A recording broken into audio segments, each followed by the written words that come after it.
ရခိုင်မှာဇန်နဝါရီလ31ရက်နေ့ကနေမတ်လ31ရက်နေ့အထိ3လအတွင်းစစ်ကောင်စီကြောင့်အရက်သား109ယောက်သေဆုံးခဲ့ပြီး181ယောက်ဒဏ်ရာရရှိသွားခဲ့တယ်လို့နရင်းစရာကပြုစုထားတဲ့စီးရင်အရာသိရပါတယ်။မတ်လအတွင်းအမျိုးသမီး2ယောက်အပါအဝင်10ယောက်သေဆုံးခဲ့ပြီး25ယောက်ဒဏ်ရာရရှိသွားခဲ့ပါတယ်။စစ်ကောင်စီဟာမတ်လအတွင်းဂွာမြို့နယ်ကြောက်ဖြူမြို့နယ်မရဦးနဲ့ပုံနာကျွန်းမြို့နယ်တို့ကိုလေကြောင်းကနေပုံကျဲတိုက်ခိုက်ခဲ့တဲ့အတွက်အခုလိုသေဆုံးဒဏ်ရာရရှိသွားခဲ့ကြတာဖြစ်ပါတယ်။သေဆုံးဒဏ်ရာရသူတွေအထက်မှာကလေးငယ်တွေအမျိုးသမီးတွေနဲ့စေကျော်သက်လူငယ်တွေတက်ကြီးပိုင်းတွေ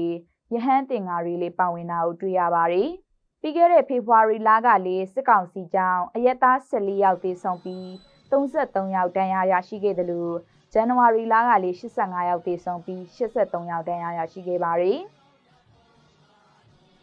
။